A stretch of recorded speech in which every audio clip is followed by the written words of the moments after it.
All right, there we go. Welcome back, everyone, to It's Just for Fun podcast. And I'm so rusty right now with this that it's almost like I had to think there for a second. It's called what's the podcast called? It's Just for Fun podcast. That's it, right?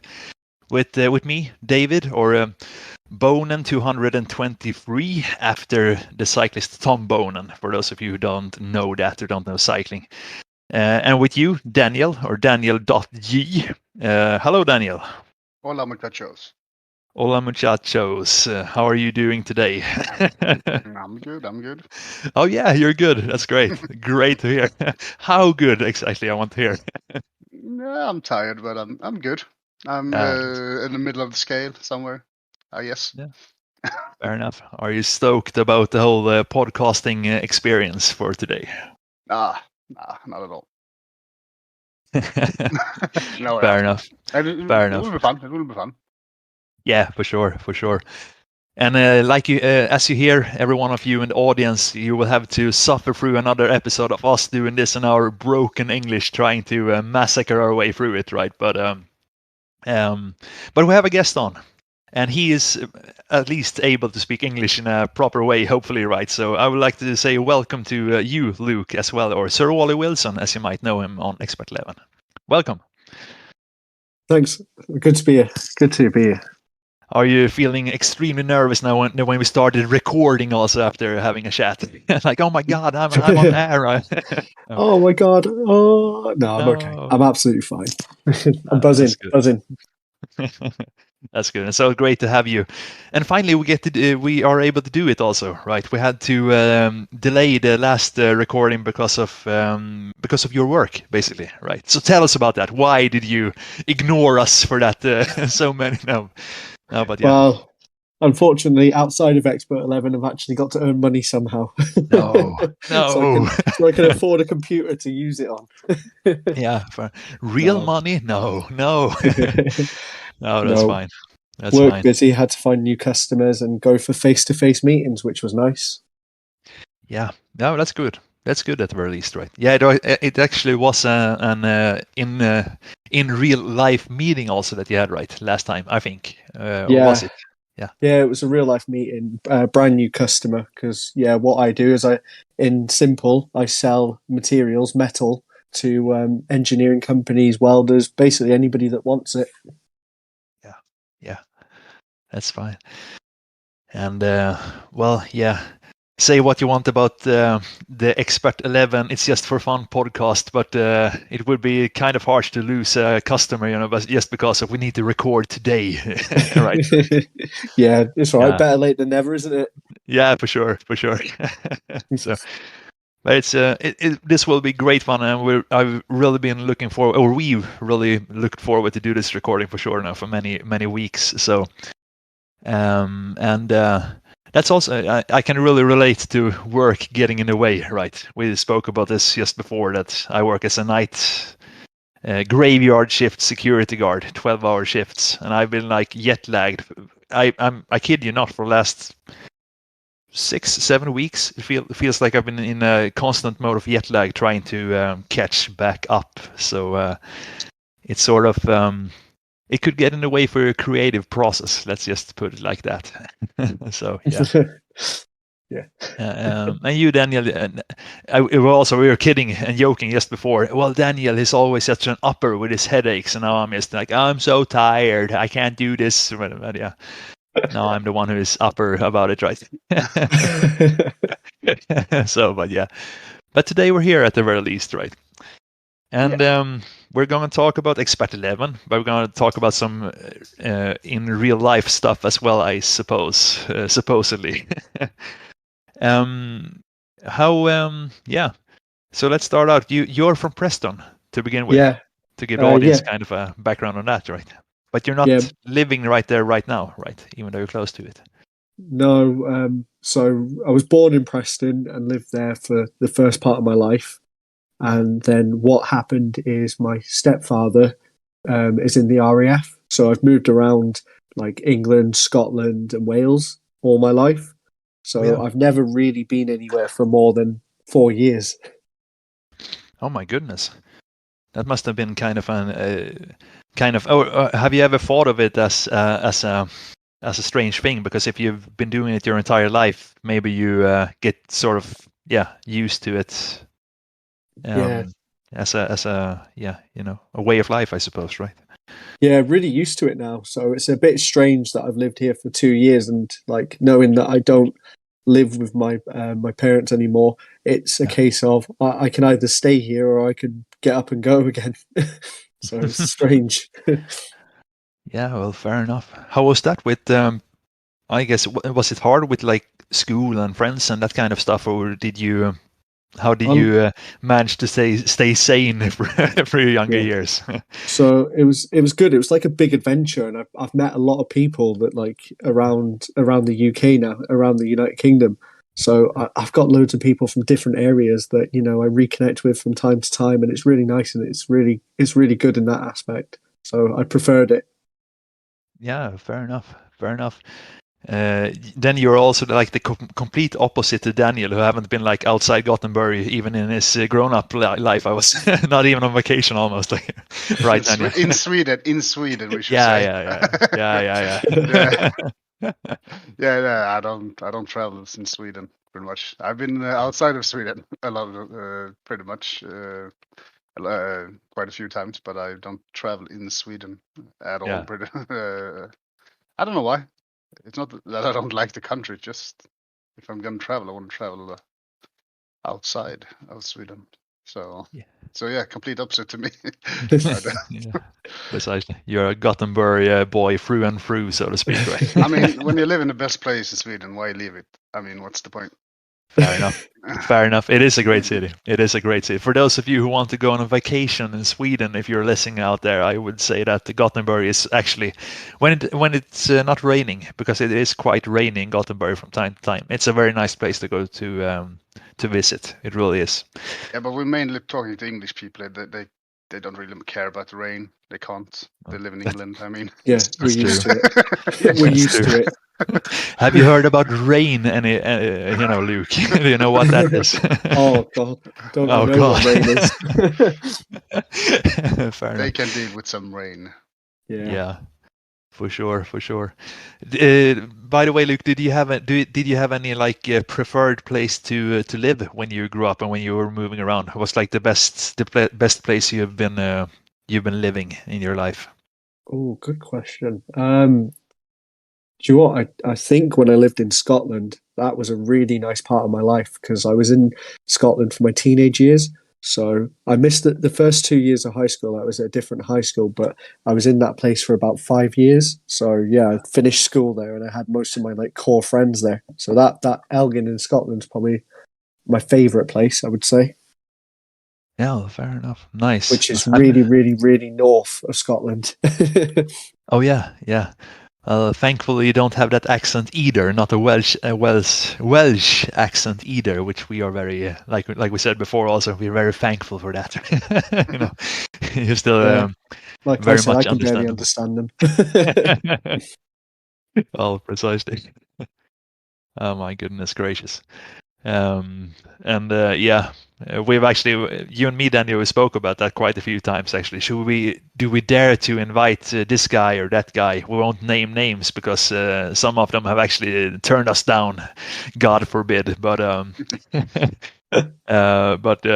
just because of the accent, right? Like it's one thing. I guess it's the same thing like when we record it in Swedish broken English sort of accent, that when it's one thing when you remind yourself to slow it down, talk and really pronounce the words that you're saying, right? But when you start to go fast, it becomes more of a slur basically with some accents. So I guess it could be it worse. It won't be a good recording if we have to like what did you say all the time, like ask you to repeat what you're saying. It won't be good for anyone, and that's I mean it's it's the best for everyone. Yeah, precisely. You just become a podcast of me, me and Daniel laughing nervously after each time we talk about something completely different. Yes, I have no idea what you said there. Exactly. What about Expat International? Yeah, that's well, we could go there at least. We could have someone else from Great Britain or United Kingdom to translate right afterwards. No, but yeah. Speaking of Expat International, oh my God, what a segue! Should we jump into the? Should we jump into the whole Expat 11? It is, after all, an Expat 11 podcast. Also, mind you not. How did you find out about Expat 11? Do you remember? Yeah. It was in 2003 originally, and my dad was playing the game.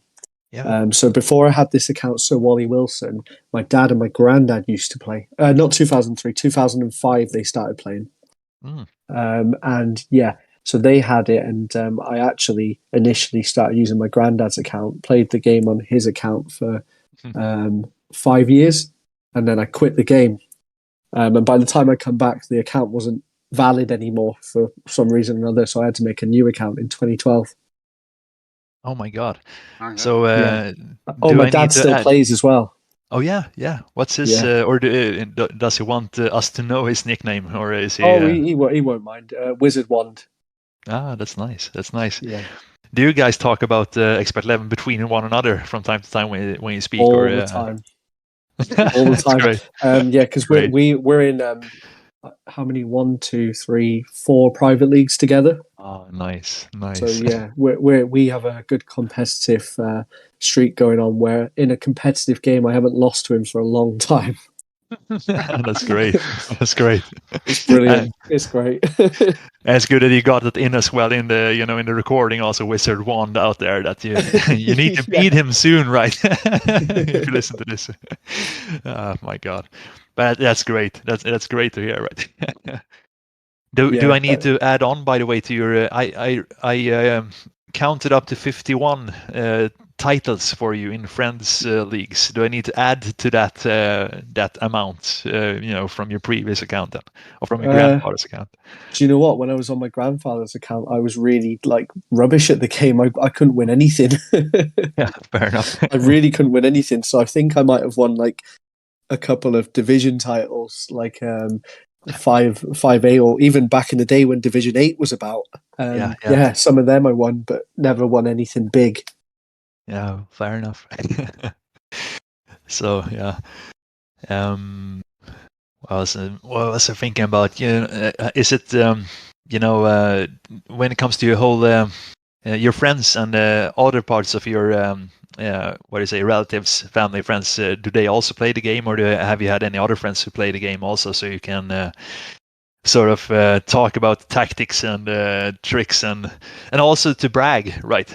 We actually spoke about with one of the Swedes. I can't remember which one. Oh my God, who was it? Do you remember, Daniel? It was. Oh my God.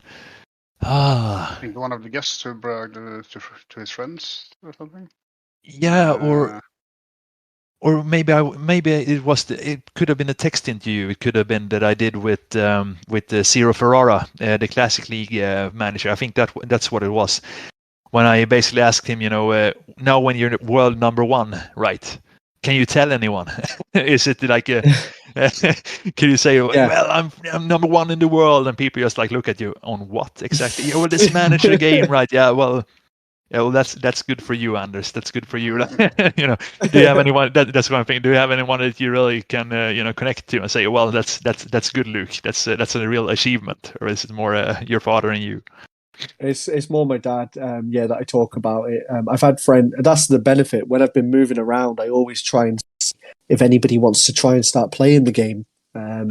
So a long time back, I used to have a lot of friends playing the game a while ago, because there's a private league that's still going that I made in 2007. Yeah. It's still going. I had a look at it. And, Battle Royale, right? No, not that one. That's not that one. that's my one. But one when I was on my grandfather's account. I made one years and years ago, and that back when that one first started, I had about 30 of my friends in that league. But over time, just everybody's really lost interest. Yeah, fair enough. Yeah, it is sort of you can't really what do you say, unavoidable, what do you say, it's it happens, right? Yes. It happens, right? It's been going a lot of years, this game, so it happens. But how come you stuck with it? What's the reasoning for you playing on? Well, as time's kind of gone on, I've just started getting better at the game, I would say. So I've taken more of an interest, and the more kind of success I end up having, the more I just want to stick with it. And there's still like certain leagues that I want to win before I think about quitting. Yeah, I think the day I win a Champions League, I'll quit. For good, because Expert 11 can take up a lot of my time. That is actually true. That is true. Yeah. It is. It's kind of interesting, really, how it becomes time consuming. It's an easy game to play, right? It's an easy game to play, but also it's so hard not to think about, well, should I go onto the transfer market? Just look, do I need a midfielder? No, stop thinking about it. You don't have to log on the phone right now. You have your team. right? So, I know that's my problem. I'll be sat here, and the next minute, I'm looking for a 17 4-bar free kick taker, and I'll be doing that for about 5 hours. It's like preview player. The limits. Oh my god, yeah. That's true. He doesn't fit into my team. Next. Exactly. Right. Yeah, fair enough.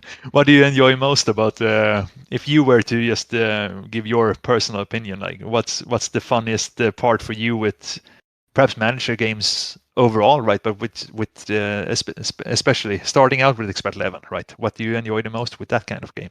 Expert 11 is very simple, but yet it can be very addicting, and I like that. Like, it's not too complicated. You don't have to worry about giving players contracts. You don't have to worry about when each player has a birthday and things like that. It's simple. They go, they go up a skill, they go down a skill. You don't play them enough. You got to put them in training. I mean, it's quite a simple game, and in that aspect on its own, it's quite good because you don't have to worry about too much. Yeah, that's true. And still, it's quite. If you want to become real, I know there's a simple slogan for the game, like one of those really. Those really obvious ones, right? Well, it's easy to play, but hard to master, or something of that regard, right? But actually, it's kind of true also with this game that there's still all those years later, and we've been, you know it, Daniel, right? We've been speaking to a couple of number one managers, right, who have played this game for 20 years now, basically, right? And they still ask themselves, oh my God, I wonder how that formation works with the cross balls in terms of, after all those years, right? So it's still there's a lot to digest in terms of tactics if you really deep dive into the game also, right? Oh yeah, for real. Yeah, you can get sucked into it for ages. Yeah. Yeah, tell us about it, right? So yeah. And what about you, Daniel? Why do you play the game? To get your opinion for the English-speaking audience also. I don't think we went through that when we had Blob on last time. Why do I play the game? Because I like to build teams. It started when I was like I said, when I was back to the headache thing again. When I was home and sick. Now I've had a lot of time, and I just it was time to do like a comeback, and I missed it, and I thought it would be fun. I like building I like developing the teams. That was that was the thing I missed, like building the team, developing the players pretty much, and then in the end, of course, winning titles. But I haven't been doing very much of that lately. But I'm trying to catch up a bit. But yeah, well, yeah, you got one. Me too. I also got one now. Finally, after a year. Yeah, I'm close. I maybe got maybe I'm close to the second one. Just one game away. got a game in 2 days. I got a final. Oh, good luck. Oh, don't say that. I've lost 5 finals in that league. Oh no! Don't talk about finals. We're gonna talk about your final, you bet. So yeah, for sure. Like I said, I lost 5 finals in that league. I think that's. Oh wow! So that's that's painful, to say the least. I've been quite unhappy with it, to be honest. Yeah. But hey, can only go up from here. Yay! That's true. Yay! It's kind of That's true. And extreme patience is also a skill. Yay! Sort of, right? My team is like now. I have clearly I have the better team this time around. At least I mean I should win. I really should win. So I hope I really hope I do. So yeah, fair enough. I'm crossing my fingers for you, mate. I think you should be able to get at least one more title, right? Yeah, it's the battle between the 2 kings now. It's between me and Carolus Rex and Gustavus Adolphus, the 2 great Swedish kings from old times. So let's see who wins. I don't know. Was that Black Lakers or Jan who? No, Socceroos. So it's a decent manager. So it's not certain in a way. Oh, he got a few Hall of Fame titles to his name. So it's not like it's a certain thing in any way, but I do have a strong team at least. Yeah, that's good. That's good. But you're more of a team builder, right? Then, or more of course, you want to win as well, right? But you really enjoy the team building part of the game as well, right? That's more what I'm here for, pretty much. More what I'm looking forward to. Well, that's pretty much what I joined for, to be honest. The game again was to try and build like a really good team, because I never did that before. The team I won my 2 titles with, the official titles I have, was like I took over a team that was pre-built. Pretty much the youth were all bought and stuff, and I did like some minor changes to it. Now I want to build from pretty much from the basics. I mean, I sold off this team I had, and I got like 30 million. So if I make it with this team I have now, I will count it as if I did it all by myself. I mean, 30 million is nothing if you want to build a team.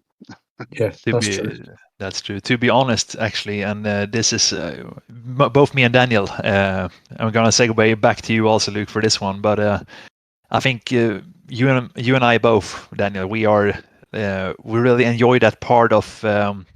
Like you say, you build your own team from the foundation, basically, right? And you try to start working with it and try to keep that one going. And we don't like to jump teams that much. With that said, I've seen actually with a lot of the experienced good managers who joins, for example, Expat Ladies right now, and also some of the official men's leagues as well, that they've started out in the official system, knowing how slow this game is, right? They've started out with brand new teams.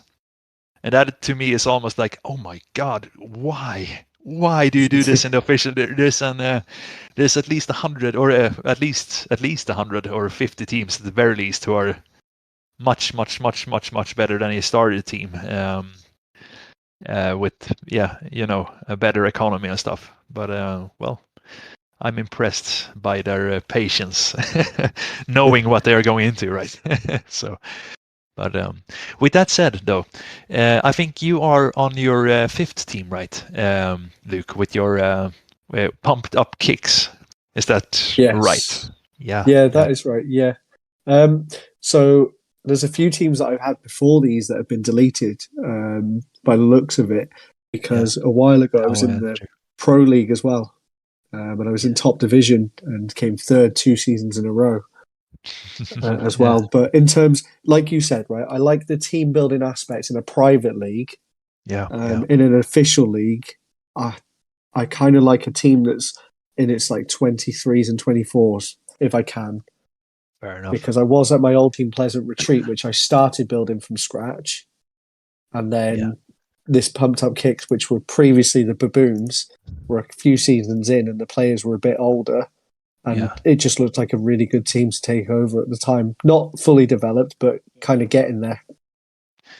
Yeah, precisely. And right now they are in the mid to late 20s or mid 20s. Yeah, 25, 26, 26, 27, 28, 29. The foundation of the squad, right? So you're going into the whole prime with the squad, I suppose, right?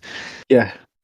I just want to say I don't mind people switching teams. I've done myself before. This time around I want to build it myself. So.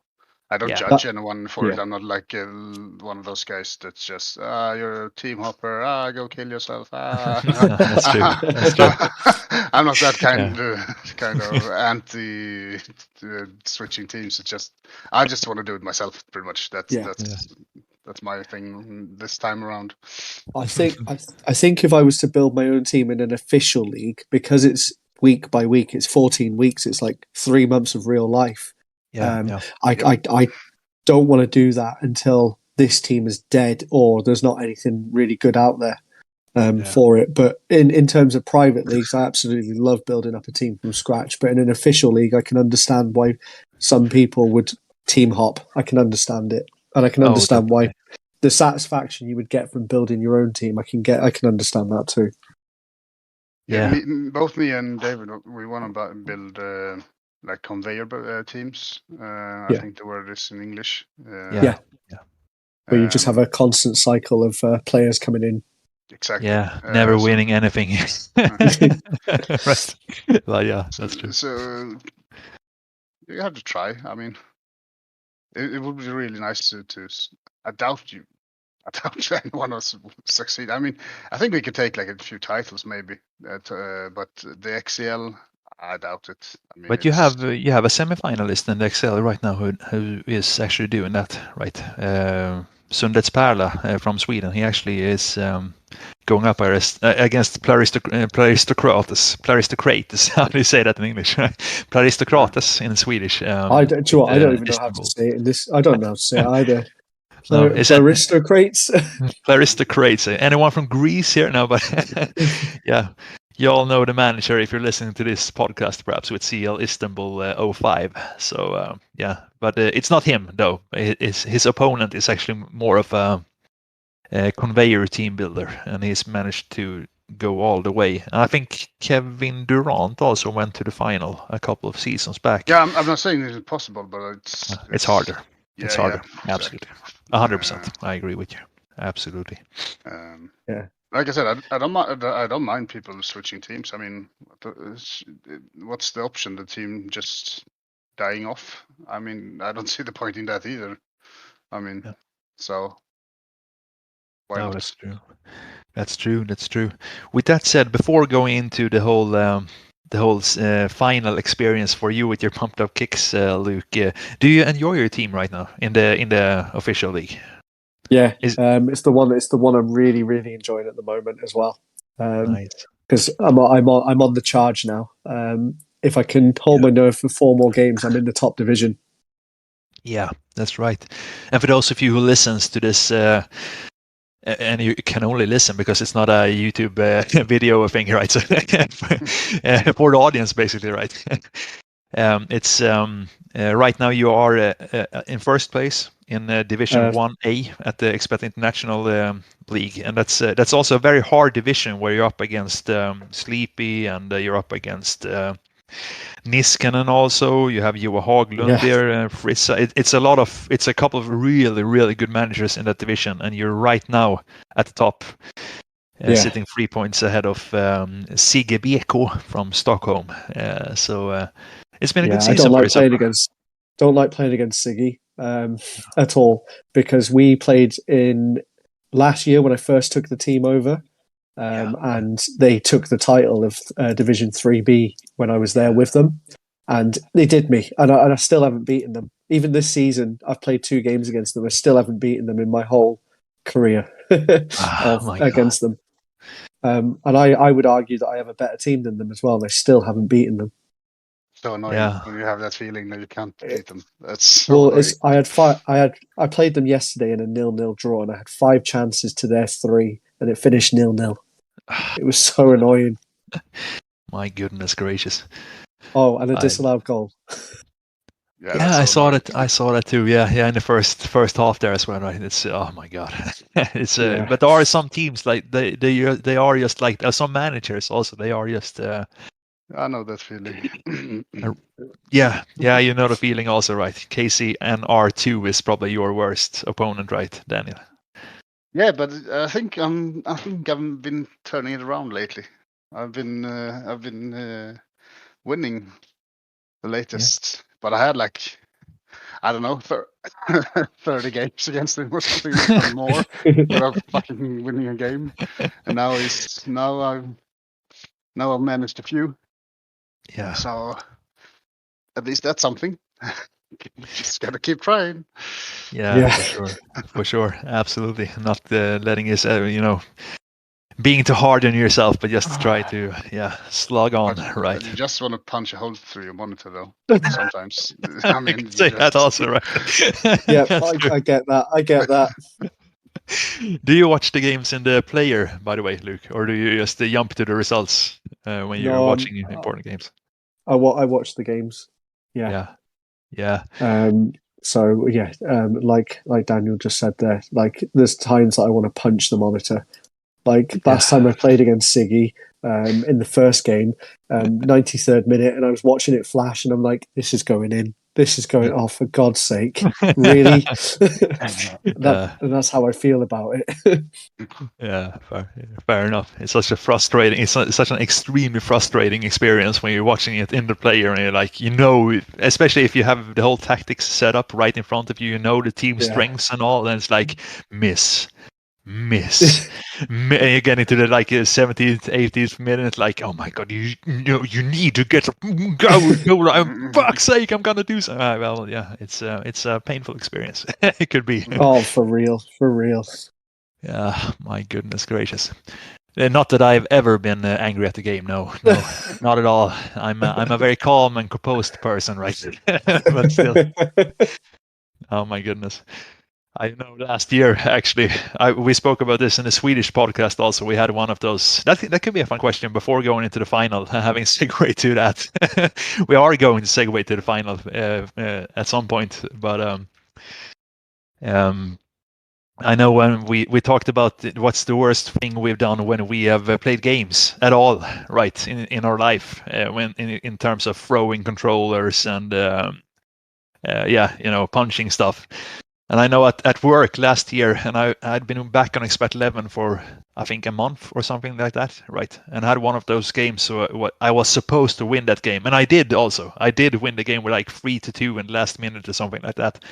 But I actually, kicked a chair all through the entire room in the 85th minute on the 7th or 10th miss from my team. Like, fuck's sake!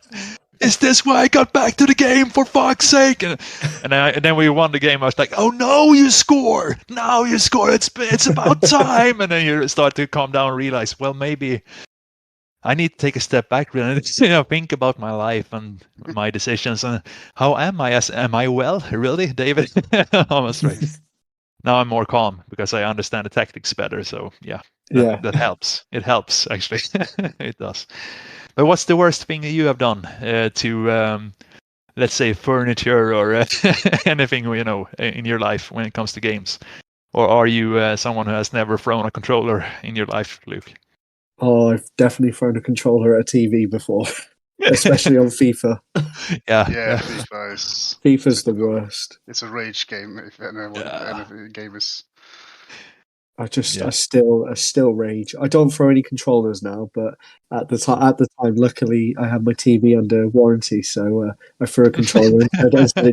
I said it just fell because I took out extra cover anyway. But I said it just fell off of the stand. But no, really, what happened is my controller went straight into it. My goodness. I can just remember it now. It was like years ago when funny enough, I never forget it because Florent Malouda was playing for Chelsea on FIFA, Yeah. and whoever was playing with him got this last minute goal, and I was like, no, that is absolute bullshit. That is not right. It is not working. Your controller is modded, the rest. And then before I could do anything, my controller was straight through my TV. That's a good one for sure. So yeah, I hate Florent Malouda now because of that moment. Anyway. That's actually kind of fun how you can build up, affection for players through the games, right? It's kind of fun. Both the good affections and the bad ones. For sure. Hate comes. I have I have no reason to dislike Florent Malouda, but I really don't like him. Yeah, precisely. Yeah. What's the worst thing you have done, Daniel? I don't know if you said if you had found out. I don't remember which it was you. I broke 2 tables. Yeah, 2 tables. That's it. Yeah. I punched them at the same place. I broke 2 tables at the same spot by punching them at the same spot. What? So I I just slammed my fist straight, broke a hole through IKEA tables. So stupidly. So that was something. So anyone listening, don't mess with Daniel. That's true. It was IKEA, It was IKEA. Oh no, it's not that hard. It's not that hard, It was in the corner of the table, so it was perfect. Where I think it was Call of Duty for me. It was someone like some kid just being toxic, and I just died or something, I guess. And I just slammed my fist in the table and just. Yep, there was a hole. And I went to bought another table and did the same like 2 months later or something. I thought it was on the same occasion, right? So you just walked out and just into another room and just punched through the second table also, right? After that, I didn't buy a new table. There was no point. I was just going to punch another hole. So it's better to punch it in the same hole if that's right. Came again. So, that's true. Already there. I kept that. I kept the table until I moved out. So that's good. It was like 7 years, I think, or something. 5. Oh my god! Yeah. So, the stories of that table, if they only could speak, right? Yeah, I mean, when the rage gets you, it gets you. I mean, yeah. I mean, gaming brings out the worst in you sometimes. I mean, it just makes you so angry. Yeah, that's right. Absolutely. Oh my god! I think the most embarrassing one I had, I was just all alone by myself playing against basically the computer. Also, that was the NHL, like 2012 or something like that. And I had like this just pillow in the sofa, and I just threw it on the wall, and it bounced off the wall right to it was just in my student apartment, right? So it was a very small place. So the pillow, it bounced off the wall and hit like all the espresso mugs that my parents had bought me, right? So it just fell on the floor. So I broke like 5 or 6 espresso mugs with one pillow throw. And you're like, how do I explain this? Yeah, I just I had it for a month. Fuck's sake! Well, at least the machine was good though, so I didn't break the machine. That was fortunate. But yeah, it brings out the worst in you. Speaking of rage, now to finally segue to this, Pumped Up Kicks. You went to the final, right, with Expat International in the Expat International Cup, and you were up against. You had an incredible run to get there. Also, it was a really good run for you. Tell us about how was it to go all the way to the final first in Expat International, because it is a very, very hard league to play and go far in, really. Yeah, I think going through the rounds, if I'm being brutally honest, I think I got some really good ties, really good favourable ties. Yeah. I mean, I remember seeing Omri's team, Remendados. They got knocked. When I got to the semi-final, I was just hoping I would get Immaculate Pasta, which I did, and I was happy about that. And I was just wanting to avoid them. And I can't believe I didn't win, because again, my team was better, but I just played the tactics all wrong. Like, I played my tactics so badly. I decided if I sit back here, I've got a good chance. But that was the wrong thing to do. I shouldn't have played cautious. I should have gone normal. Yeah. It could be the small things, right? It could be the small things. And you watched the game and the player as well. And you were up against, also for the audience, you came to the final and you were up against Riveros FC, or Mario Moraes is the manager, right, from Portugal, if I'm not mistaken. Yeah, that's true. Yeah. Mario Moraes, that's true. Also a very good manager in his own right, of course. He's been number 1 in the world too, so he's now slouched by any standard, and he's manager of the week as well. 3 times he's been manager of the week, so it's not like you were up against just a fluke manager on the other side, right? But no. But it must still have been a hard experience to watch it and play it, right? Well, watching it actually was okay, because the first half, I had the only goal in the first half and the only chance, and I thought, this is it. This is fine. If this goes like this for the rest of the game, I'm okay. And then the second half started. All of a sudden, my players just decided to stop playing. Fair enough. Then 90 minutes, I thought, okay, we can take this to penalties. I've got a good chance again. Yeah, because I've got a good goal. I've got a great goalkeeper, and I'd won penalties in the semi-finals anyway. Yeah. But no, then they got their goal in the second half of extra time, and I thought, no, it's just not going to happen now. And I was right; it just didn't happen after that. I wasn't raging. I was just gutted. I thought, like, the worst part about it is it's 3 months of real life waiting, and like week after week after week, and then get to the final, and it's like, oh God, I can't believe I've just lost that. Yeah, it must have been a tremendous disappointment, right? For sure. I remember that feeling as well. It's just, like you said, it's just, you're so disappointed. It's completely different to playing FIFA. This is not where I would throw, my keyboard through my monitor. It was a case of, I was like, oh God, gutted. Yeah. You're missing. I mean, you're missing out on a season in the XCL. I mean, your team gets 1 year older. You don't know if you're going to get there again. It's so much. I mean, it might be a one-time opportunity as well. You never know. I mean, I'm not saying you can't get there again, but you don't know if you can. I mean, the cup is it's a lottery. I mean, it's never guaranteed if you get if you can get there again. I mean, if you unlucky results and you don't. Yeah, one bad result and you're out, aren't you? Yeah. So I mean, I remember. I think I lost 1 or 2 finals when I was at the stage where I could get to the finals. As well, I lost to Blue Red. I think I know I lost 1 to Blue Red at least. And like you said, it's just the disappointment. It's so just. Well, yeah, it's interesting you say about losing to Blue Red, because a while ago I took over Blue Red's team when he had the team Sporting Legends. Yeah. Years ago in 2014, and he left me in a cup final. And in season 31. I was just looking at it, and I took over the team for that and lost that final as well. Oh my God, I didn't know that. I hadn't checked the background on the team. I saw that you had taken over the team, but my goodness gracious. He left me in the cup final, and I lost the cup final. That can be quite hard, as you don't know the team, you don't know the players, and you don't really know. Blue Red was good though, because I actually messaged him on the game saying, "What do you think I should do?" Because I've not used this team before. What's going to be best, would you say? So he gave me a couple of pointers anyway, it worked to be anyway. But it was good that that he replied anyway.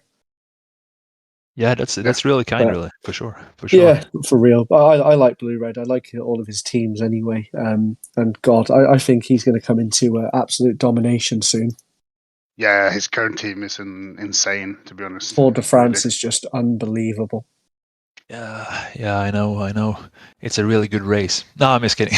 That too. For those of you who listens to it, right, I should say we are better. I think we're a bit better, or we have more of a routine of saying this in Swedish right now. But Tour de France is, of course, we're talking about the manager blue-red, and he's blue-red with a number 3 instead of an E, so BLU 3 red. And he is right now at the top of the standings in Extreme League, if you want to look at Tour de France, and if you want to look at a team that you probably would like to have as a manager in the official system, I dare say. Probably never be able to overestimating build yourself. That's true also. If you want to look at, this is the golden standard for what you will never have yourself on Expert 11. That's the team, right? Tour de France. Yeah, it is an incredible team that he's been able to put together. Yeah. But yeah, I took over one of his teams and lost the cup final, so that's 2 now I've lost. Do you remember the feelings after the feelings you had? It's a couple of years back then, of course, almost a decade now. But do you remember the game? I don't really remember the game, but I know I wasn't annoyed after it because I'd just taken over this team, so I wasn't overly bothered that I'd lost. Like, obviously, I was a bit disappointed I lost, but not anything like this one with the pumped up kicks, because I'd gone from the start to the finish with pumped up kicks, whereas I've just kind of walked into a final hoping for the best. Yeah. That's true. That's fair enough. I was thinking about, you have 51, like I said, friendly league titles or friends league. Do you say, by the way, in English, do you say, now you can educate us also, do you say friends league titles or friendly league titles, right, on Expert 11? I've never actually looked it up. We probably call it private league titles. Private league titles. Yeah, that makes sense. That makes sense. So you have 51 different kind of awards from private leagues. How bad do you like? How eager are you to get an official one? To get an official one would top it all off, I think. With that being said, though, I really, really want to win the Rebel Elite League that I'm in from My Shady, his league. Yeah, that's also a real tough one, I've heard. Oh, yeah, for real. And I'm on my way up now, which is one of the teams you said that you wanted to speak about anyway. Winter is coming. Yeah, that's right. That's the one that, like you guys, I've built up from scratch myself. Yeah. And I've built up all my players, and I just want to get up there because I had a team. Well, this team that I'm with now with Winter is coming. I got up to the top division with them, and I came second. I know. I'm. It's just that last bit that just always gets me. The last stage of it, I just seem to drop points and not quite get there. But yeah, I think Rebel Elite over the official league is my favourite league to be in. We're playing against Holst at the top there, because I know he was dominating a few years. He was, but he's on his way down now. And yeah, because he's rebuilding his team. So I won't actually play him next season unless he somehow survives. Yeah, not much of a manager though, Holst. We usually taunt him, right? We usually taunt him. I do like Holst. Like parking, I can't believe he won a cup title with parking the bus last season. No, it was really impressive. It really was. It really was. As much as we like to taunt him for his on a personal level, right, Daniel? I like to say a good manager, shit person. Right. Fair enough, right? So Simon, if you're listening to this out there in the ether or something like that, you should really join the podcast one day this time. Defend yourself against all the shit we're giving him, right? It's like Holst and also Christian. They get all the. We give them hell on the podcast because they are giving us hell everywhere else. So, and they are beating us everywhere else also, basically, right? So, just read Kirill's press releases, and I'm mentioning pretty much every one of them for some reason. Yeah, and it's not favorably mentioned, so to speak. It's always something about me being, I don't know, something bad at least. Yeah. So he deserves to get some shit. That's true. I agree. That's true. Absolutely. How did you join the Rebel Elite? By the way, were you invited by My Shady, who is also a very, very, very good manager in his own right, a Hall of Famer too, or did you just find the league by chance? No. So Rebel Elite, going a while back, there was a league called Captain's Club, which which was a unique league where you had to work in teams of 4, and me and Shady were on the same team in that league. So I often worked really well with him in that, because it was a different style. It wasn't about who won the title. It was about, getting points for your teams. So yeah, that's how I got to know him. And then he needed a temp in his league in Rebel Elite, and then I temped the team, and then I didn't ever leave. That's good. Yeah, I didn't end up leaving. So I've been there since 2018. Yeah, that's kind of you. But no, it's my favorite league in there, and that's a title that I'm itching to win. Yeah, fair enough.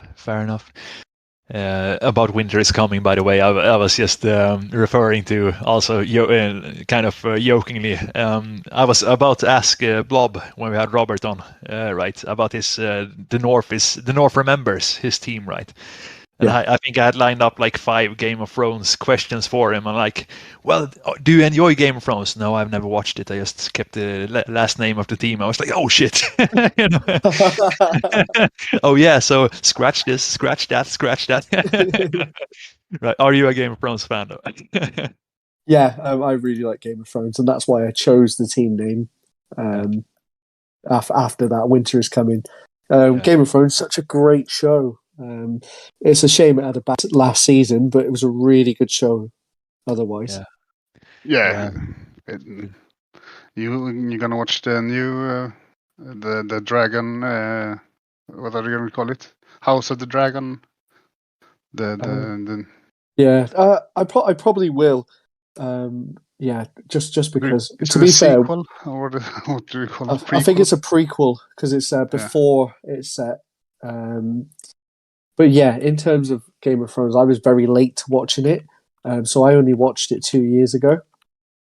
Even though it's been out for years and years. But in terms of the spin-off, I'll probably watch it now, because if I don't, I know all my friends will be talking about it, and then I'll not have a clue what's going on, or something will get ruined for me. That's the worst, getting something ruined for me when I'm probably going to watch it. Yeah, for sure. I read you guys. I made sure also to look up before this recording, right? Did you change it to Winter is Coming yourself? And you did. So That's good. And before moving on to TV series and other things you do with gaming and stuff, right? Do you have, speaking of Holst, that do you have any managers who you sort of like have a what do you call it? Rivalry. Thank you, Daniel. Exactly, a rivalry or someone you respect really, really much in terms of your opposition or hate for it. Well, in terms of like rivalry, that would be Wizard Wand, my dad. Yeah, fine. Because and any other leagues that we play, I just want to beat him all the time. I don't want to lose to him. But in terms of like respecting managers, I think my Shady's definitely up there with people that I respect on the game, and I look at quite a few of like his tactics and games just to get an idea, because I think the teams he builds in private leagues, and even like at the moment he's on a massive winning streak in the Expert Ladies. Yeah, for sure. He's looking like he's on track for a 5th title in a row in the Expert Ladies. So yeah, he's a manager I really like. Yeah, he's an incredible one. Definitely, he really is. Yeah. Everybody else I just kind of come across and come and go. Really, nobody else that really gets on my nerves, except for Siggy, because that's probably the only thing that's going to stop me from winning. Yeah, that's right. Yeah, my goodness. Do you have any? By the way, Daniel, do you have anyone who feels like this? I know we must have been speaking about this privately at the very least, right? But do we have anyone? And we're talking about Kevin also, right? KCNR2, formerly known as KCNR1. He didn't know that you could log into your previous account with the same password, so he's now got number 2 instead of a 1. So he's now worse. Shout out to you, Kevin. You sucker, right? And we also speak. I should also be upfront with, right? We all the people that we sort of taunt here on the podcast, we actually been speaking to. Most of them we've been speaking to on Quite Discord as well, right? Yeah, quite a lot. Yeah, so we know that they can take it most of the time. Well, that's good then. Yeah, for sure. But Daniel, do you have anyone who you really want to, that you have a rivalry with as such, or do you want to beat the most right now? Not really. I mean, I like playing like the guys like Kevin and Black Lakers and like Kirill and those guys. I mean, it's fun to play them, but I don't feel like I have a rivalry any longer. I can't say. With not even with Kevin. I mean, I like playing him, but since I've started winning a few games and we haven't played that much against each other lately, I don't know. I don't feel I have a rivalry going that much, and at the same time we have teams. The few guys I might have, we have our teams are like in different stages. So, I mean, if I have a team that's on the youth side or the other way around, and he has a strong team or I have a strong team, it's not really a competition. I mean, one guy is gonna clearly win. If I have a much stronger or he has a much strong team. So I don't really have a rivalry right now, I would say. But fair enough.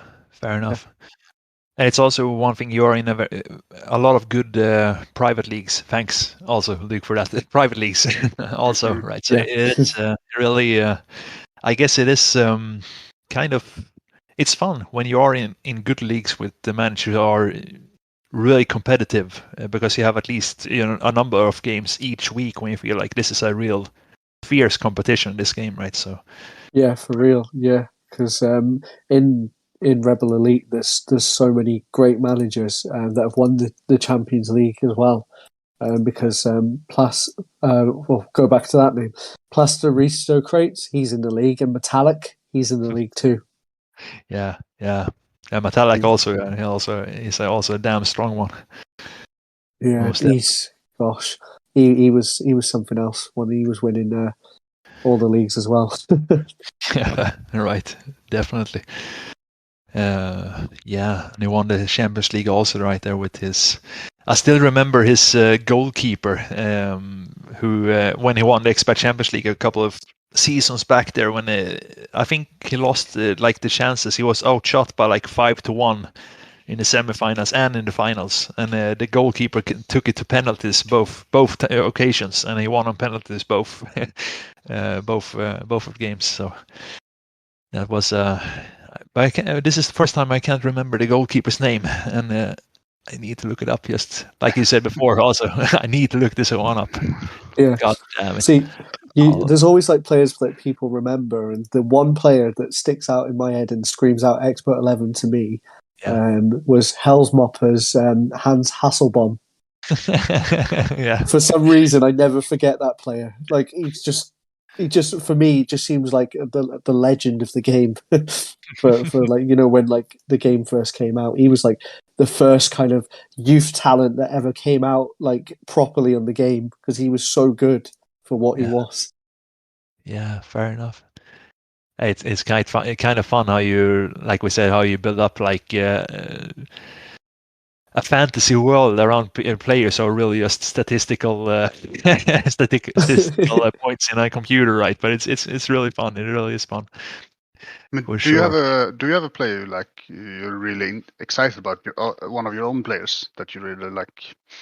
Because for me, I haven't really like developed a like superstar player on my own, so I'm trying to do that right now in like some private leagues. Do you have one of those on your own, Luke? I've got one player at the moment who's got potential for my team, Bazinga, called Lane Gallagher, and he's a 21-year-old 10 bar, and I just think he's gonna double at the end of the season as well.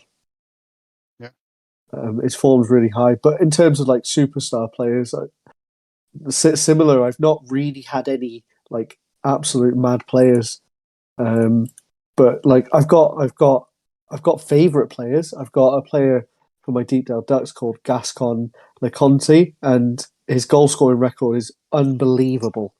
he does. He's only an 11 bar now, but he started off as a 24/7, and he scored 128 goals in 152. Goodness gracious! Damn. Goodness gracious! That's the league's all-time top. Yeah, it was a brand new league, and he's the all-time top goal scorer in the league by about 50 goals. That's actually kind of.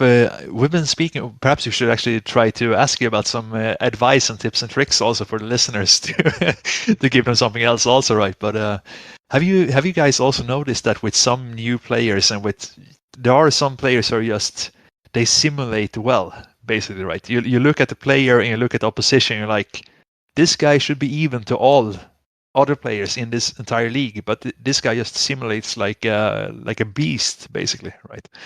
And I guess that's one example of it, for sure. Yeah. he was just a normal standard 24/7 bar because it's the first season in a brand new league and you just want to get a player in there. But even at like 10 bars, he played 15 games and scored 24 goals. And that was season 5 by the time everyone was starting to like kind of catch up. Yeah. So until like recently, when he's only making sub appearances for me now, he had more goals than he did games. It's crazy.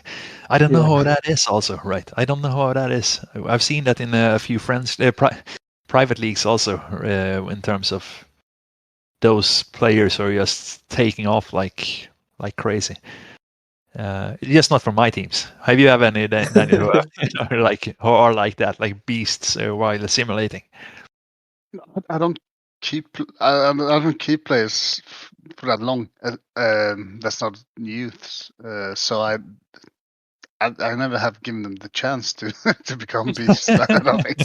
I have like I have like 1 or 2 seasons. Like I don't care. He's like you said, like he's like a 29-year-old 9. Yeah, fuck him. He's out. Let's bring it. I don't You're really doing care. your own Game of Thrones thing, like, well, boss, I had a real good season. That's good for you. So, yeah, I mean, because I don't care about the oldies. I just care about the kids. Because I want to. Because that's what I'm. Like I said, I just want to develop my own players now. I just want to see where I can get to. And we've been talking about this. I got my teams, Garotta, the Anchovies, and Manchester United. Those are the teams that I'm trying to really build into like some great teams, or great with some really good youth athletes to see how far I can get. And I got one 21-year-old 12. He's like the best at the moment. I got some 22-year-old 12s in Garotta de Anchovies as well, but they are not really there yet. But they are hard trainers. The 21-year-old 12 is not a hard trainer though. So yeah. They might have the edge on him. Yeah, absolutely. Do you have any? If you were to give we asked Blob or Robert the same question actually, but I think that's a good question also for listeners as such, right? That if you were to give yourself advice right now for when you started up the game, Luke, and you could go back in time and say, you don't do this for God's sake. this is ridiculous, or play more than 4-3-3 because it's better than what kind of advice would you give yourself? Have you learned anything? I guess I want to ask through the years as a manager. Yeah, like when I first started playing the game, I would buy silly players like 26 sevens because I had no idea what the game would do. So if I was to go back in hindsight, I would probably say buy younger players and just stick with it. Stick with it, and you'll be up there. Because I think at the very start of the game, nobody really had an idea that building a whole team of young players would kind of get you really far. It was only when we got to gosh, like in the late 2005s when the team started getting there, I would say, because the first few Champions League winners have kind of got it on a plate because it was brand new. Yeah, that's true. When you look at some of the state of the teams that have won at the very start compared to now, it's it's a slight difference. Yeah. Right? No, that's true. That is actually a good advice for the newcomers to the game and one of those dynamics that if you haven't like read it in a forum or anywhere, if you haven't looked into it or seen it yourself or learned it the hard way, it's not something that is written out anywhere. I don't think that basically the older the player gets, the harder it is to develop the player. And that's, they can't grow. They don't grow the same amount of percentage each season all throughout their entire career. But the potential growth really starts to drop after, especially after 25, I would say. I've seen a few double jumpers actually at 25 also, but after that it is hard to get them to grow a single bar, or it's a work. It's a work to get them to grow a single bar after that, right? So. I'd say the most important things when you start out is just learn to manage your money and focus on bringing in youth players. The right youth players. Don't just buy like 90-year-old forwards. Just buy decent youths for decent money and just learn to manage so you have a budget pretty much. Yeah, it's a lot about money management for sure. Definitely. Yeah, which I'm really bad at. Yeah. I have 1.8 million in my official team. Oh yeah, really? Oh, that's a tough one for sure. Well, yeah. Have you thought about selling off any of the players? I was going to, start up or open up the page with your team on, and I looked at it and I was like, oh my god! And I realized I had still Blue Reds team on the screens. I got like, oh my goodness gracious! But I'm not. Yeah, I had my only goalkeeper, and this is the danger of having one goalkeeper. I find that if he gets injured, you've got to either play an all-rounder in goals, or in my case, because I have no all-rounders, I had to go out and buy one. So to get a decent one at the level that I'm playing at, if I'd got a pretty poor goalkeeper, then chances are I could have lost a few games instead of winning them if my players weren't scoring. So I had to waste 3 million on a goalkeeper and then only sold him for 320,000. Yeah. So that's tough. Yeah. You're gonna. I'm guessing you're double jumping the kids. You have the 19-year-old and the 17-year-old. The 17-year-old. If he doesn't double jump, I would be really, really annoyed. He's He's already at +9, and he's on average form of 19 and a form of 20. There's just no way you can't. Yeah, I mean that's the thing when you have like the high skill. When the rest of the players are that high skilled as your team is, I mean the DV will just skyrocket pretty much. So it should be easy to develop players. So I mean you should pretty much do that. You should be able to if you have enough games you could give them. Be able to like have 2 youth like in the beginning rounds of the cup. Yeah. You should have like 4 or 5 rounds. 4 or 5 games in the beginning of the cup because is it like the first 2 or 3 rounds that are double meetings or double what do you call it? Double games. Yeah. Home and away. Home and away. Precisely. Yeah, what I want to do. Yeah, it's a case of at the moment I've got them 2 youth players there for when the 30-plus-year-olds retire or I get rid of them because it'll bring the average age down a little bit as well when I play them and then at least have some bigger bars on them as well by that time. Yeah, that's true. Also, I guess if for you listening out there in the podcasting world, if you're actually this far into the Expat 11 podcast, I guess you know this already. But just in case you're entirely new to the game, right?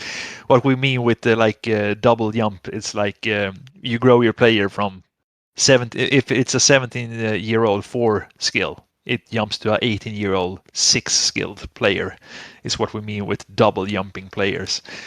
and that's something you can do it if you have like an incredibly high development value on that player, and in order to get that, usually you have to surround that player with you have to find the right average age on your team to get and keep the form real high on a player throughout an entire season, and still it might take a season or two, or maybe even 3 to get a double jump for a player if you're unlucky. But that's what we mean by that. So yeah, did that explanation make sense to you guys? You know what double jumping is, right? I hope. Yeah, no, that's a good explanation for new players. Yeah. Yeah, but like I said, if you're this far into this podcast, I think you most likely know about the concept of double jumping a player. But in Swedish, we've actually been contacted by a few new players as well. I guess we are. I'm a bit behind on the English audience, the outside of Sweden audience to the podcast, right? But yeah, so that's the way it is. I was thinking also about, speaking of developing players, and I was thinking about private leagues, and you have 2 private leagues yourself, right? Yeah. And one is Battle Royale with 32 teams, and you started that yourself, I think, right? Or did you take one over? No, I started that one over myself at the start, in the middle of lockdown. Yeah. Oh, yeah, it was. My goodness. What was the thought process behind it, and how did you come up with the whole setup, and where did you find managers? And so I managed to. I don't know how I managed to find 16 managers, but I got 16 managers to join the league. I knew a couple of them. Of course, I got Wizard One to join, and I knew a couple of others from a league I'd closed down. I said, "Look, this league's getting a bit older now. Let's make a new, fresh one." So I took about 7 managers from my other league and took them to Battle Royale. So I just needed to find a few more. And every now and then, some people like the concept of a new league because it's a fresh start and everyone can get involved again. Yeah, that's true. That's true. But then, we had 16 teams for 8 seasons. Then in season 9, I expanded to 32 teams to make it more competitive. That's a good one. Battle Royale. You played any games like on Call of Duty, like Warzone and stuff like that? Fortnite. I do. Yeah, so that's that's the concept of what I was going for, because it's like a Champions League. If you do 4 groups, then you start, eliminating people as you go on, and then you only one winner kind of thing in the end. But everyone's got a fair chance at the start. Like you would in Call of Duty, you jump down and you go and look for crates and then you kill people off. But yeah. So I thought it was a good name for a Champions League style kind of league. Yeah. For sure. And then also you started the Road to Glory with 18 teams as well. And we actually managed to recruit my oldest in real life friend, Dennis, also Big Black Bear, is in the league too. Good recruitment, I would say, for sure. What's the idea behind the Road to Glory? Well, I wanted something quick where we could like develop the teams, quite quickly. And I was a part of a huge league for a while, but I just felt like I joined it too late. So I've recently left, and I was in Division 1A with Don't Talk About Bruno was my team. Yeah. I was in there for a little while, but I decided that, I didn't want to take over a team and I fancied starting something new. So I put it out in the league forum, and I managed to get 18 teams without like ever spamming or anything. And spamming is illegal in the Expert 11 world, newcomers. Yeah. Absolutely, yeah, it is, for sure. In inverted commas, I have never done that before.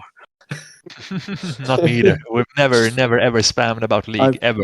I've never spammed on the game. But yeah, in all seriousness, for Road to Glory, I didn't actually have to spam anybody. I managed to get 18 people from just putting it in the forum, which I was surprised with. Yeah. And of course, I asked Wizard One to join. Yeah, of course. No, but it is actually kind of the activity in the private league system is it's not that bad actually. It really is. If you scratch the surface a bit, which I've done throughout the last year or so, it is actually quite. It's still quite a lot of players out there who really is very active on the private league level. So if you are if you're a bit lucky, you can really get your own league started up quite easier than you would think it would be, right? In terms of how long the game has been going and stuff. So Yeah. actually,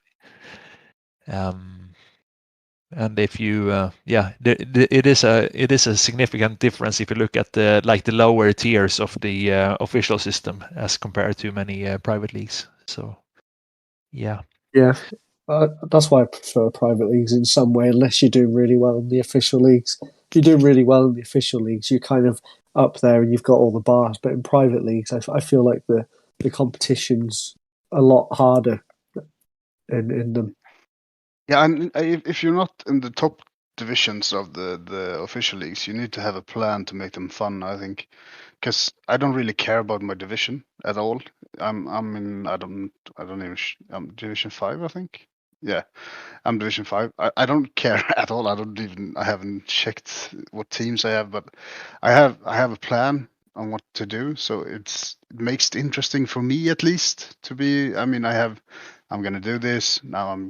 I need to like keep an eye on stuff, and that makes it interesting for me. Even though I'm just just running around in Division 5 doing nothing. No one's interesting to no one except for me. I mean, I think you need that for it to be interesting to play in the low divisions. You need to have like a plan.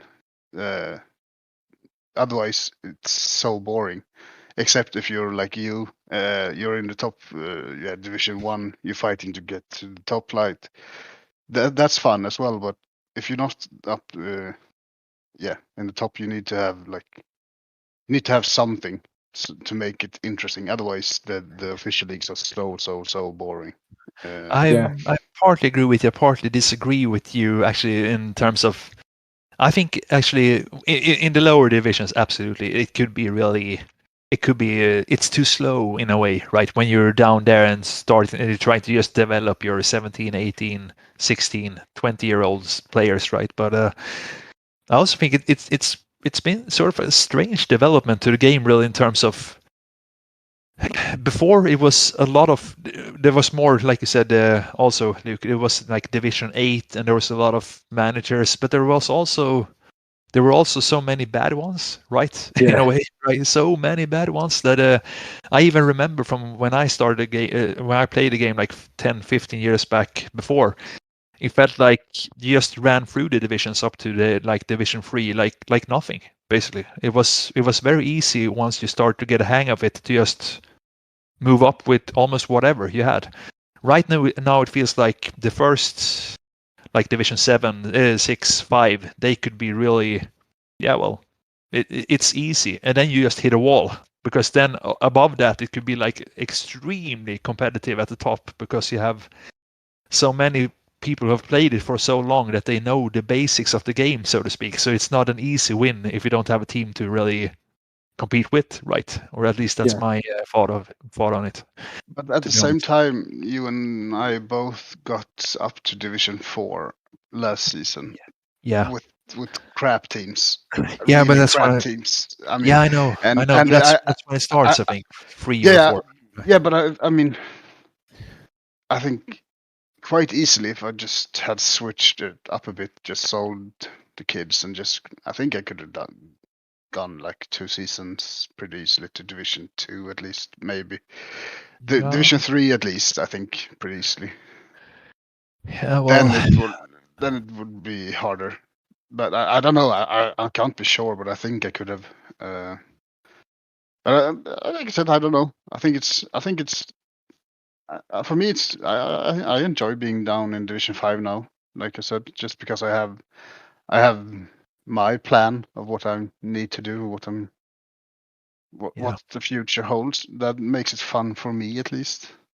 But I mean, if I were to play down here, trying my best and not getting out of Division 5, I mean, I have my team. It's like in a competitive age and skill, and I don't get out Division 5, then I don't know if I would enjoy the game very much. I think I would have quit a long time ago. I think because Division 5 is it's not really hard.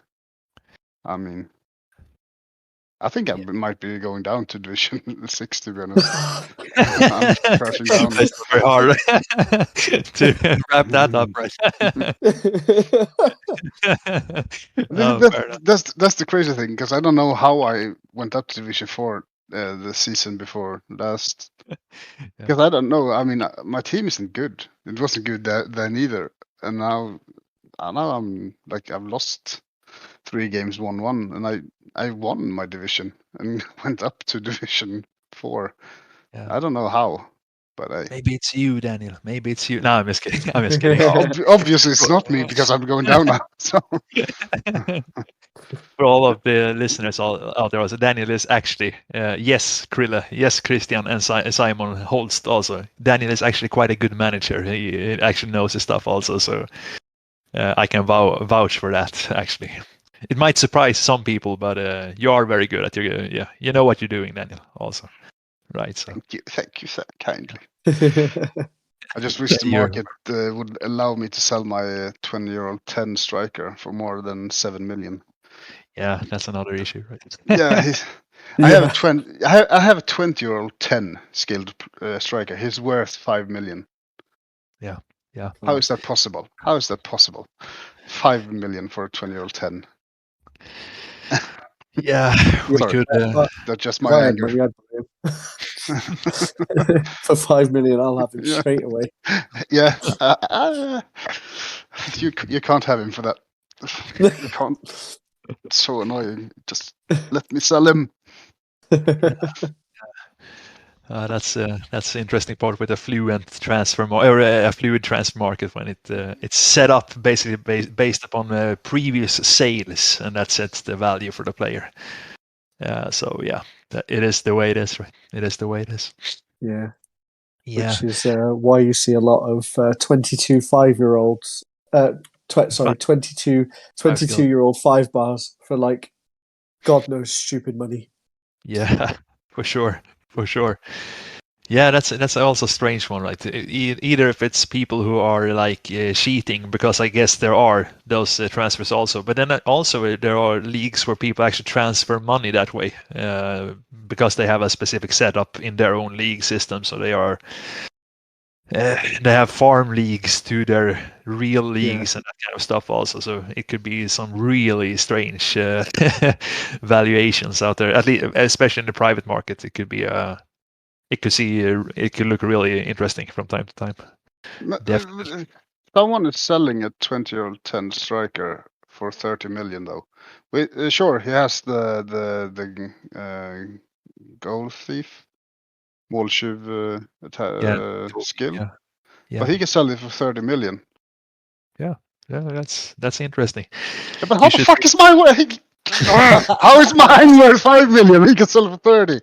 I mean, it's we shouldn't get angry on the podcast. We were calm and collected people, Daniel. You remember that? Watch out for the table. Watch out for the table before you punch the table. Exactly. I got my dog in my lap. I can't punch the table. That's why you got the dog. Now I understand. That's a great plan there. Yeah, for sure. But I don't understand. It's so annoying. I want to sell because I would have like the 50 millions we've been talking about, David. If I just could sell him, I would have my 50 millions. Yeah.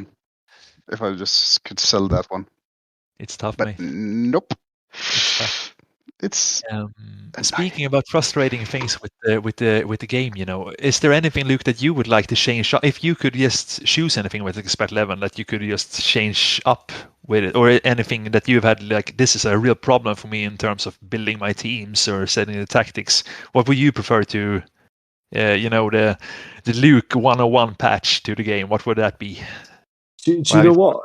I don't really have any complaints about the game, if I'm honest with you. Yeah, like I think I know a lot of people on this game want like all these improvements, but I mean, the game's come on so much since it started.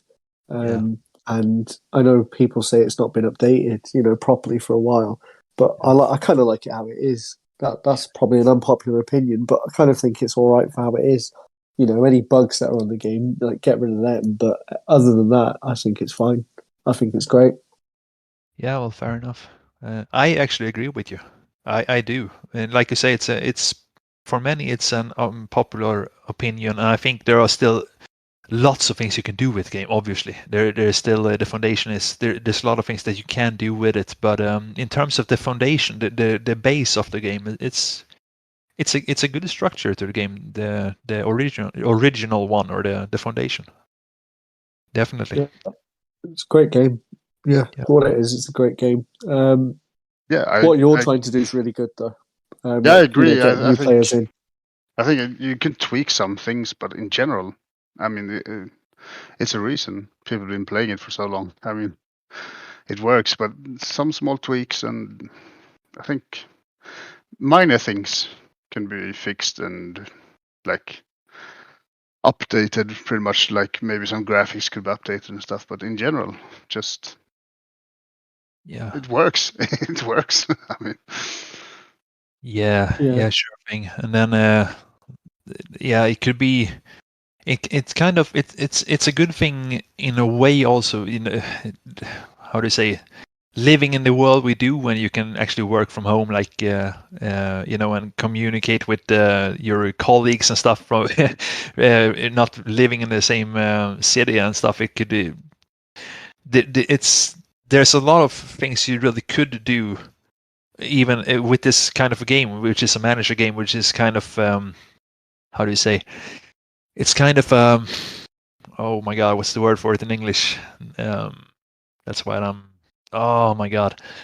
Manager games, they are not as dynamic. That's what I'm getting at, right? You could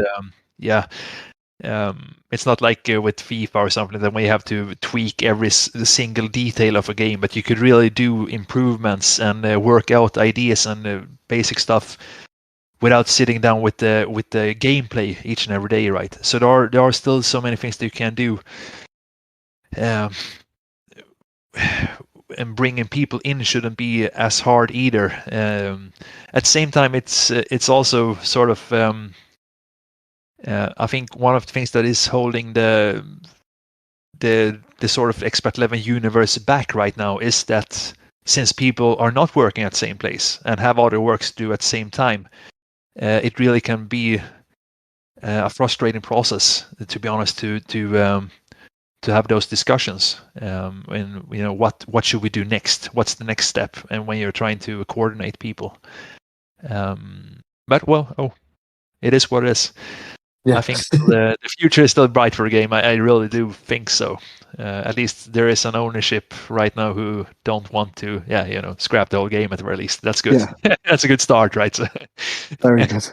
Yeah, a long vision for the game, even though it could be a painstakingly slow one from time to time, but it is at least there is a long-term vision for the game. So, and money is actually being spent on the game, so that's good also from ownership. So yeah. Oh, that's good.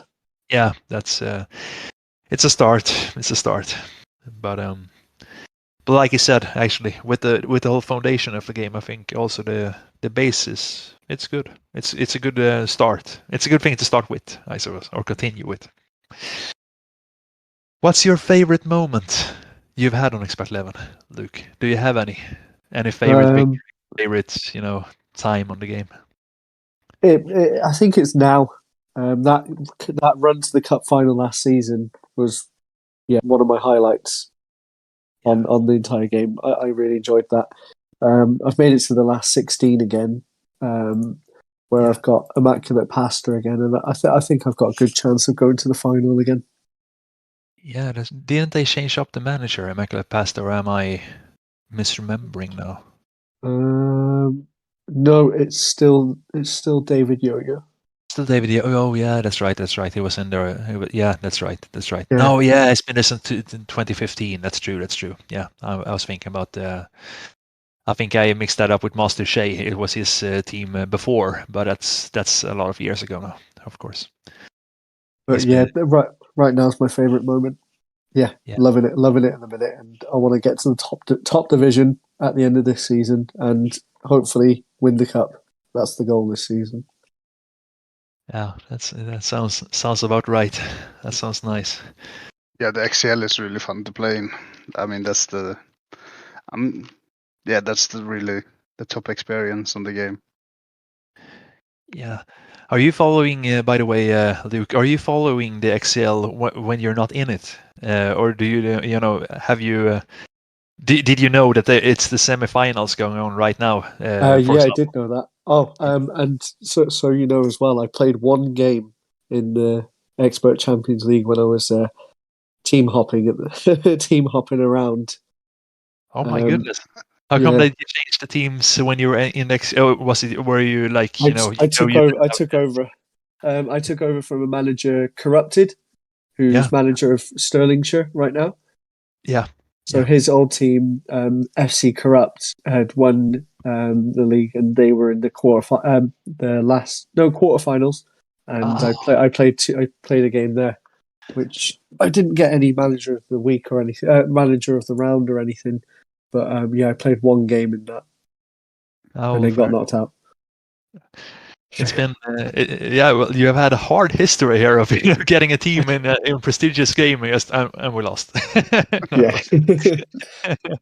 But still, you've played in the Expert Champions League. That's something, right? Yeah, but no, I keep an eye on it, and I strongly believe the only reason that Tour de France obviously wouldn't win this season is because they're not in it, because they couldn't make it in it. But I think CL Istanbul are going to win this season. Yeah, he has a really strong team, and he had a disappointing run. I think it was like 2 or 3 seasons ago, where it was a couple of years younger and even stronger, and he got like knocked out in the first round of the finals there, or first playoffs round. So I think he probably wants to have his second Hall of Fame title there. I think he might lose the first leg, but I think he'll win the second leg convincingly. Yeah, fair enough. I am hoping for Selets Pala, as we have talked to him. He's been on the podcast before as well, in Swedish. Anton. So I'm supporting him, but I don't really. I mean, CL Istanbul they are really strong. I mean, it won't be easy for him.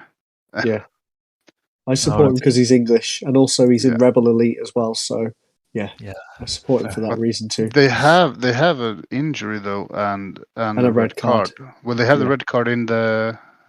They don't have a game between, do they? No, so they got the red card for the next game. Yeah, and they will have the red card in the Champions League. Yeah, so that's why I think he'll lose the first game. But I think when he's got the home game and he's got hopefully a couple of players back, I think that's when he'll win. Yeah, that's right. I'm actually I'm also vowing for the opposition there actually with Sundets Perla or Anton. I might as well, if you're listening to this, Anton, because I know you're a frequent of the frequent podcast listener as well. I'm sorry for not getting back to you already on the direct messages. We are actually supposed to meet up and have a couple of beers now in the coming weeks. It was supposed to be a few weeks ago, but he was actually doing more important stuff. He was actually running a race in Växjö. We live only I think it's 80 kilometers away from one another, so we are supposed to have a few beers, and if we can manage to do it before his next game, I could give him all my advice on how to play the semifinals also, right? So I'm sure players, the crowds would love that. Yes, but he's a very nice person, really good person also. There's a lot of I actually spoken about that also. There's a lot of I think we sort of soon we need to round up the whole podcast recording, unfortunately, because we're going to pick up the kids from preschool. That's actually kind of good also. I can make this as a part of my work nowadays. Right, so for an afternoon at the very least. But I was thinking that, and there I lost my track of thought. So yeah, that's the way it is. It only took me an hour and a half to start to lose my track of thought. Where was I going? That's still good, right? That's not bad going at all. Not bad going at all. Thank goodness gracious. So what are you guys up to now? I'm just kidding. I'm cleaning my keyboard while I'm talking to you guys. You're hitting your keyboard. You say that? Cleaning. Oh, you're just sitting there slowly punching your keyboard. No, way too expensive for that, man. Yeah, it's enough that my dog is jumping on it when she can. Yeah. It will certainly break if I hit it. Yeah, fair enough. I just realized what my train of thought was that it's actually quite a nice environment on Expect 11 right now in terms of how people are communicating with one another. I would say there's not that much of, I should have won this game, you bastard, I was so much better, or what the fuck is this, at least not directed towards another person, right? But it's still kind of it's a very nice, oh, this sucks, I hate I lost, but good game on you, mate. I really think the atmosphere is very good. What do you guys think about that? It's almost like strangely good, I think, in many ways. Yeah, I think mostly. I mean, I think it has a lot to do with like most of the kids are gone. To be honest, isn't it? I mean, when I started playing it, there was a lot like 10 to 15-year-olds, and I'm not saying it's only them. It's not that, but they are usually more temperamental at that age, and they are harder to talk to. I know I was more. I was an annoying little bastard when I was that age. So, I mean, I think it's that, and I'm still a bad loser. So, I mean, yeah, I think it has a lot to do with that. I mean, it's more mature now, the game in general.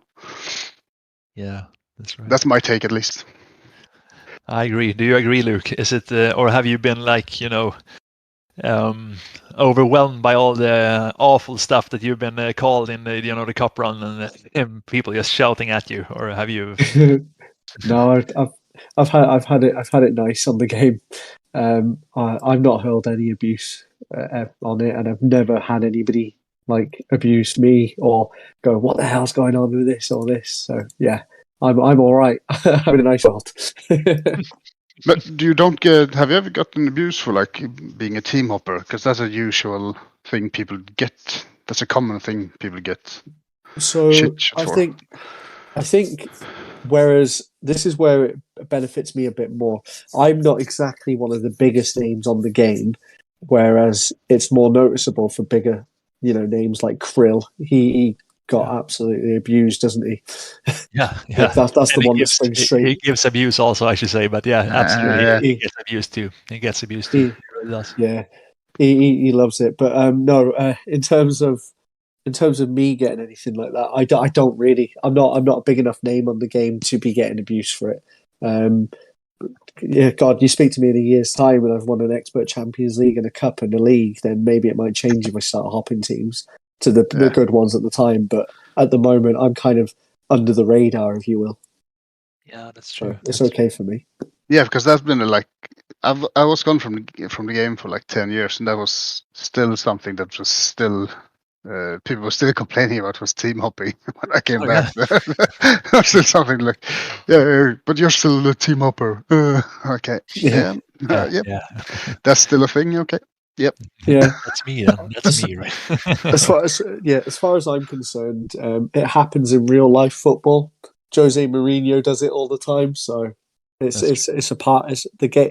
The game's good in that sense that you don't have to let a good team die. Somebody can take it over. So I like that. Even if it's not me having to take it over, somebody gets to, and then it leads a chain of teams that become available, as far as I'm concerned. I agree with you. Same here. I don't mind it, to be honest. It's better that someone takes it over than it just dies and just falls down the ladder of divisions. Without a manager. Yeah.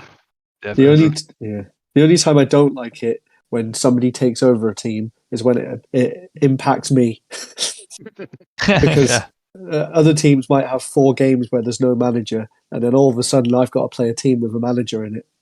Yeah, not knowing the tactics or the setup or anything like that, right? Because there's a team in my division right now in the Expert International where I had to kind of work for a win. He had a really good goalkeeper.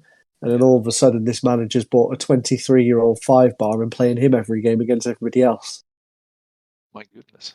And so he's getting beat like 5-1, 6-0, 4-0.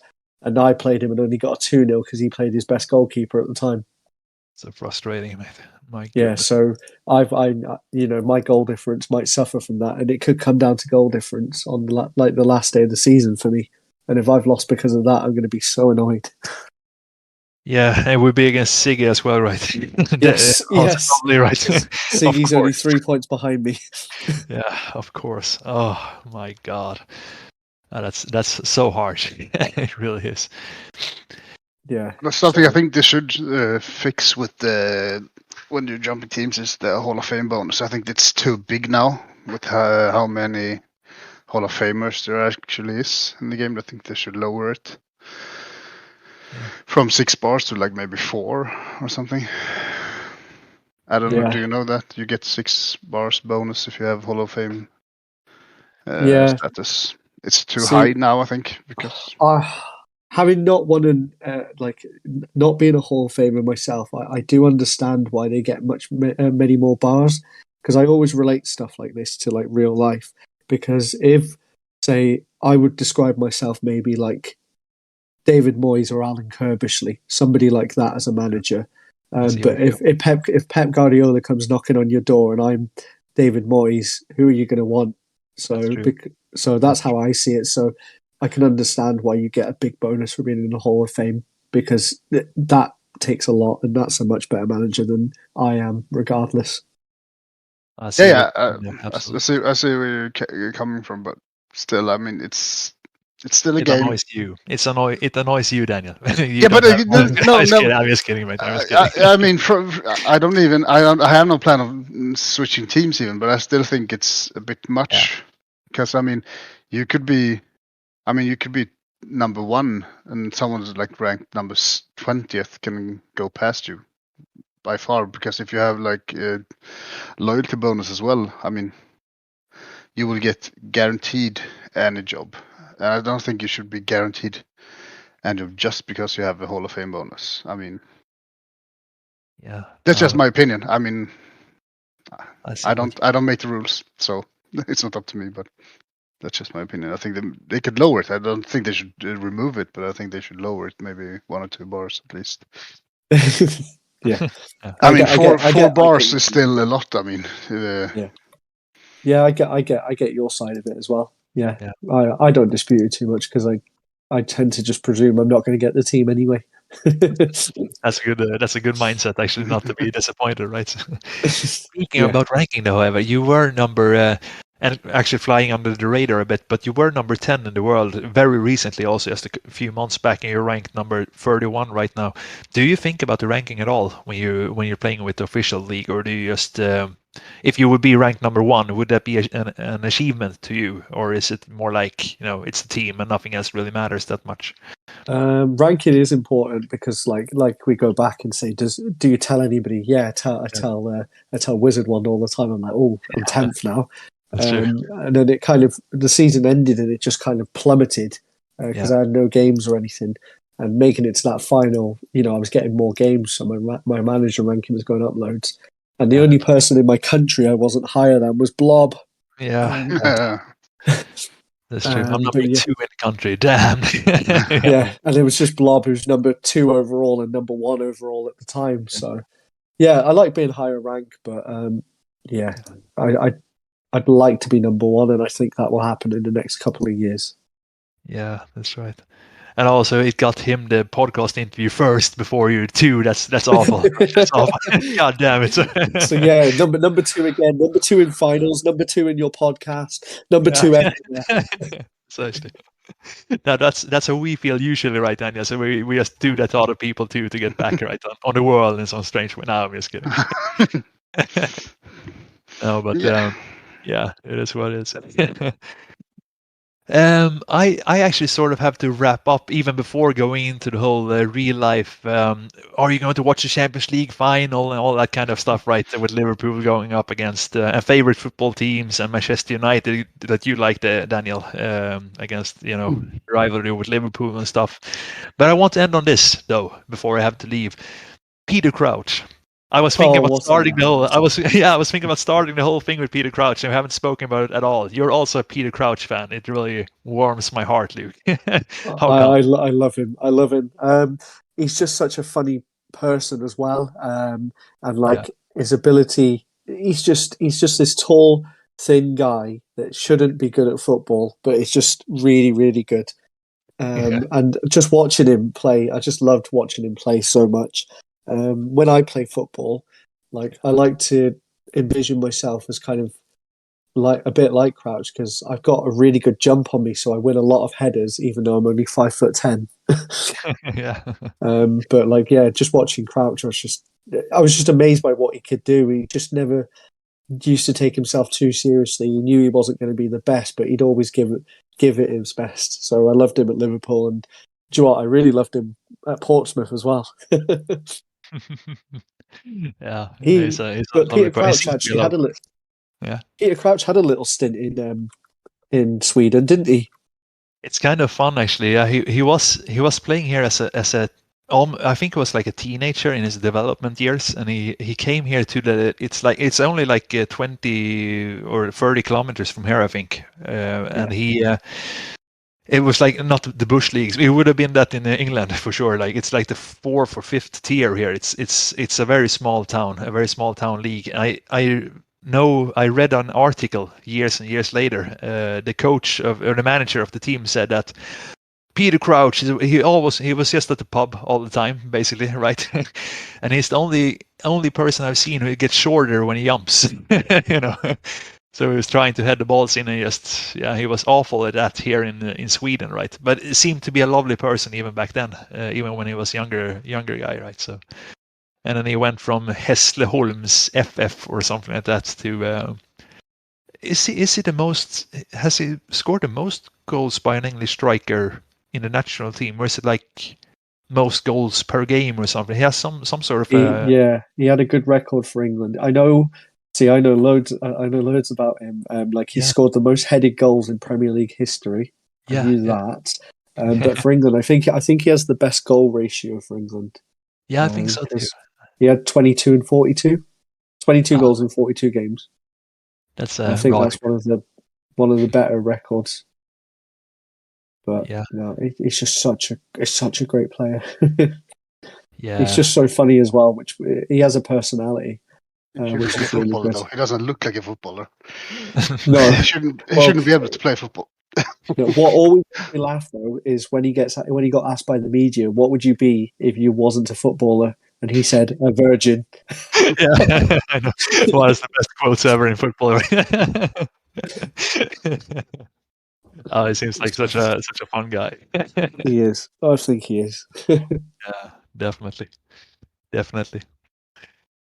So ending on that, right? Or do you guys have anything else? Do you, Daniel, or do you have anything more before I hit the road and pick up the kids? No, I don't think so. Yeah. No, nothing from me. Anything from you, Luke, that you want to give the audience before we stop the recording? No, just thank you for having me on the podcast today. Been really enjoyable, loved it, and keep an eye out for SirWallyWilson on Expert 11 because in the next couple of years I'm going to be right up there. Ooh, cocky. Yeah. Absolutely, it's been a real treat and a real pleasure having you, mate. And it's maybe you can join us again sometime in a future recording. It would be absolutely awesome, and then we could talk about how many times you've beaten Wizard One since the last time if you're in the Expat Champions League or not, right? So for sure. It's been great having you. Thanks to both of you, and for the audience, we will continue recording podcasts from time to time, and when we can. And the motivation is still extremely high. So it's more about, like we said before, deeping mostly. That's the biggest thing actually. Thank you both. Thank you to the audience. We'll be See you back. later. Yeah, see you later. Thank you. Goodbye. I'm looking for the right word. See you later. Thanks.